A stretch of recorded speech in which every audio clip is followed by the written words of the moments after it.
واما التي تصيبه عند الموت، هغه عذابونه چې بیلمازه سړي ته په وخت د ځنکدن کې میلاویږي. بیلمازه سړي ته په وخت د ځنکدن کې چې کوم عذابونه میلاویږي، نبی علیه الصلاۃ والسلام فرمایي فانه يموت ذلیلا، دی به ذلیله مري، ذلیله دی به سمري، دی به ذلیله مري. الله دې د ذلت د مرګ نه د هر انسان حفاظت وکړي. مرګ خدا سے پکار دی چې سړی د الله تبارک وتعالی مخې لځي او الله تبارک وتعالی فرمایي اے مال دې څه راوړي دي؟ دی وی الله اسم نه دی راوړي، خو چې مړ یم ستا په عبادت کې مړ یم، چې مړ یم یا په مانځو ما یا قرآن ته ناستو ما او یا په جهاد کوم کافر ته مخې ته ولاړو. مرګ خو دغه خوند کوي که نه؟ الله نور خو راته پته نشته دی، خو چې ستا دربار ته راغلی یم نو ستا په عبادت کې وم. نو کم سړی چې بیلمازه وي دی چې مري نو ذلیل به مري، دی به ذلیل مري. او بل نبی علیه الصلاۃ والسلام فرمایي والثانیة یموت جوعا، بیلمازه سړی چې مري نو دی به ټول عمر وږی مري، دی به وږی وږی کوسې ډوډۍ خوړلې ده او مري، نو په حالت د ځان کې دی به انتهایي لوږه محسوسوي، حد درجې به دی وږی وي. او دریم والثالثة یموت عطشانا، او چې دی مري نو په ځنکدن کې به دی تږی مري، تږی مري. حدیث مبارک کې راځي ولو یسقی بحار الدنیا ما روی من عطشه، نبی علیه الصلاۃ والسلام فرمایي وی بیلمازه سړی به په وخت د ځنکدن کې داسې تږی وي که نه، کو د تمامې دنیا دریابونه په ده اوس کولی شي نو د تنده به ماته نه کړي،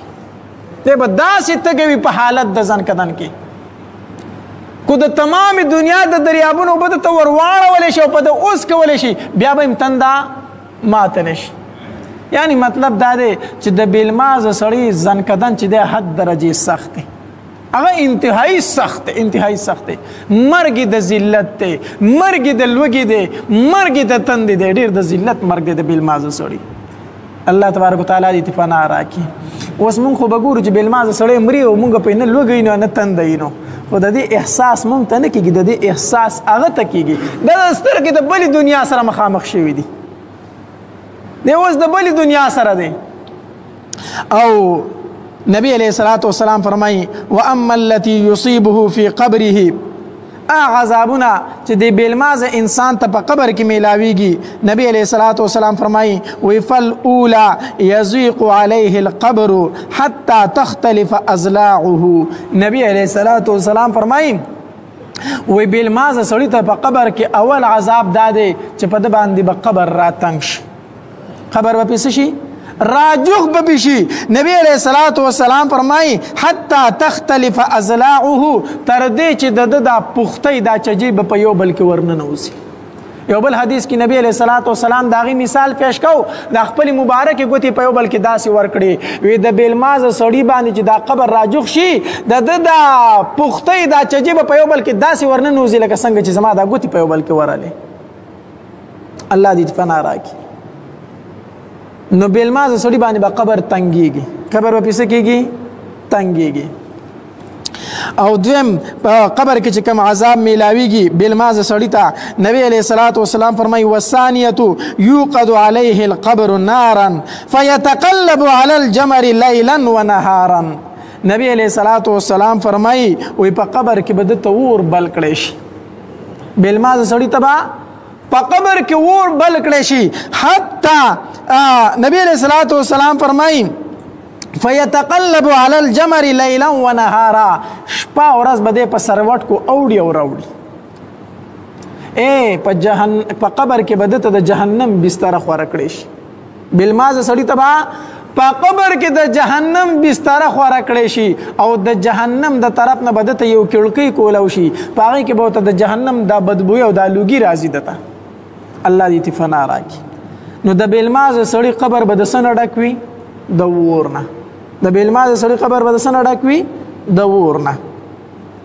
او دریم نبی علیه الصلاۃ والسلام فرمایي وی بیلمازه سړی چې په قبر کې دته چې کوم عذاب میلاویږي هغه دا دی چې یسلط علیه فی قبره ثعبان اسمه الشجاع، نبی علیه الصلاۃ والسلام فرمایي وی په قبر کې به په ده باندې یو اژدها مسلط کړی شي، یو مار به په ده باندې مسلط کړی شي اسمه شجاع الاقرع چې نوم د هغه شجاعي اقرع دی عیناه من نارن د هغې مار سترګې د اور دي د اور داسې سترګې دي لکه د اور دا شغلې چې کومې وي داسې د هغه سترګې دي او نبی علیه الصلاة والسلام فرمایي واظفاره من حدید نوکونه د هغه د وسپنې دي د دغې اجدها د دغې اجدها نوکونه د وسپنې دي طول كل ظفر میسرة یوم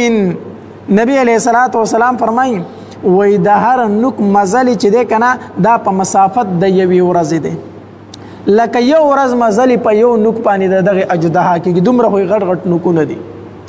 او بیا نبی علیه الصلاة والسلام فرمایي یکلم المیته دا اجدها د دې مړي سره خبرې کوي فیقول نو وایي ورته انا شجاع الاقرع زه شجاعي اقرع یمه وصوته مثل الرعد القاصف اواز د دې اجدها په شان د تندر د ګړز دی څنګه چې تندر ګړزو کې یو خطرناک اواز دی خلک زر په غوږونو کې ګوتې کېدي که نه د یاري نه دقه شانتې د دغې اجدها اواز دی اواز یې داسې دی او یقولو دا اجدها دې مړي ته وی امرني ربي ما ته زما رب حکم کړی دی ان اضربکه چې زه به تا ومه علی تضیع صلاة الظهر الى العصر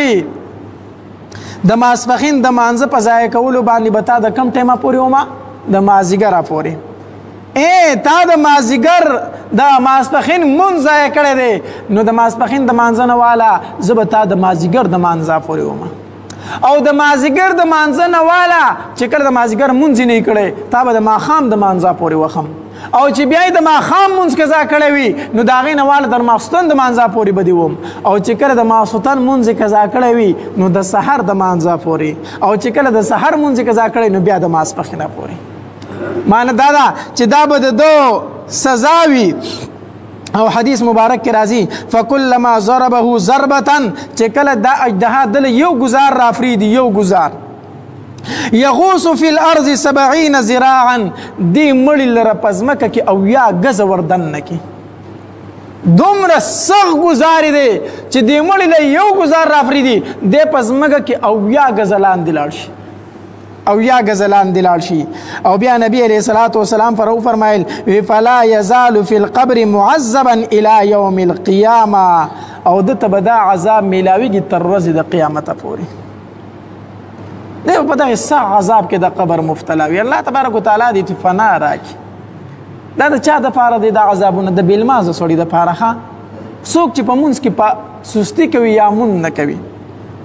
او حدیث مبارک کې راځي واما التي تصيب عند خروجه من القبر او هغه عذابونه چې دی انسان ته دی بیلمازه انسان ته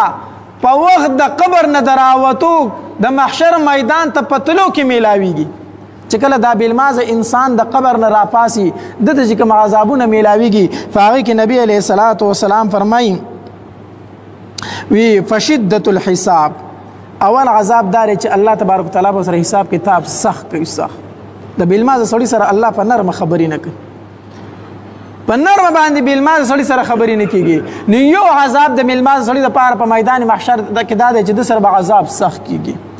او دویم نبی علیه الصلاة والسلام فرمایي وسخط الرب الله به پې غصه الله تبارک وتعالی به ورته سخت غصه بیلمازه سړي ته او دریم نبی علیه الصلاة والسلام فرمایي ودخول النار او داخلي دل ورته دي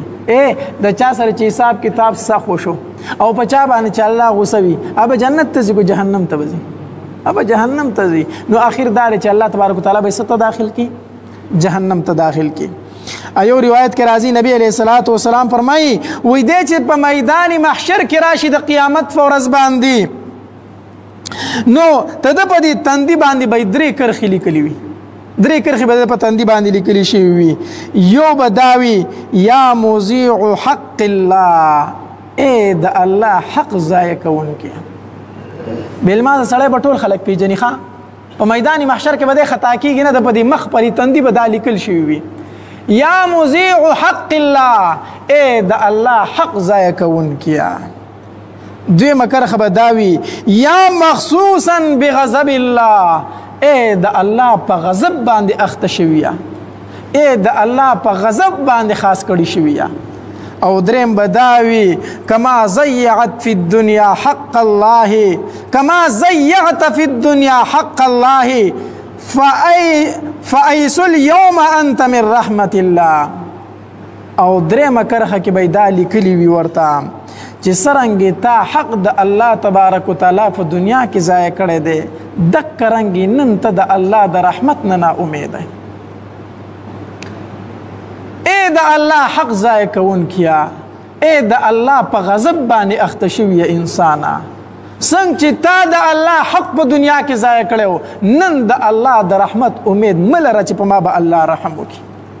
دا به د ده په مخ باندې لیکلي شوي وي. هغه انسان به یې پیژني چې دا هغه انسان دی چې مونځ به یې نه کوم. نو مونځ پرېښودل ډېره لویه ګناه ده، ښه ډېره لویه ګناه ده. خپلو کورونو کې نظر وچلوئ. څوک مونځ نه کوي، زما او ستا دا ذمواري ده چې هغه په مونځ کولو باندې مجبوره کړو. ټیک ده که نه؟ کو زوی دی مونځ نه کوي، هلکه یا خو به په دې کور کې پاتې کېږي نه، او که پاتې کېږي نو مونځ به کوي. چې زما په کور کې پاتې کېږي نو مونځ به کوي، سار به پاسې، که مونځ نه کوي نو لږ د دې کوره وځه، نه به پاتې کېږي دلته. پکار ده چې داسې ووایې ښه. اگر دی چې دغه زوی تاله په کروڑاو روپۍ ولې نه درکوي، په لکاو روپۍ ولې نه درکوي، خو چې مونځ نه کوي ګورې په کور کې مه پرېږده. ښځه د مونځ نه کوي رټنه ورته وکړه، مونځ کوه. ولې؟ ځکه په یو بېلمازه سړي باندې اووه کوره سپېره کېږي. څو کوره سپېره کېږي؟ اووه کوره. نو دغه سپېره چې ستا سره په کور کې پاتې کېږي نو ستا کور به سپېره وي که سپېره به نه وي؟ په کور کې به دې جګړې وي، په کور کې به دې برکت نه وي. بس چیز راوړه د بازار نه او سبا له چې کېږي وایي څه شی نشته دی، ته وایي خو ما پرون راوړی نشته دی، ختم دی. نو هغه چې کومه ښځه ورله ورځي نو هغې مونږ نه کړه بېلمازی. هغه چې پخلی کوي نه چېرته یا میکونه په غوږ کې غیاګانې اوري یا ځان له سندرې او ټپې کوي. نو دا چې غلې له ورتلې او سبزۍ له ورتلې او دې د الله ذکر کولی نو بیا به پرې پخلي کې کم خوند او ستا په دې مال کې به څومره برکت و. نو د مونځ پابندي وایه کوئ، په کور کې دا خبره لازم کوي په هر چا باندې ښه چې د مونځ پابندي کوي. او چې کله د مونځ پابندي وه انشاءالله بیا به زړونه خوشحاله وي، په کور کې به اتفاق وي، په مال کې به برکت وي. الله تبارک وتعالی د عمل کولو توفیق راکړي. وآخر دعوانا الحمد لله رب العالمین.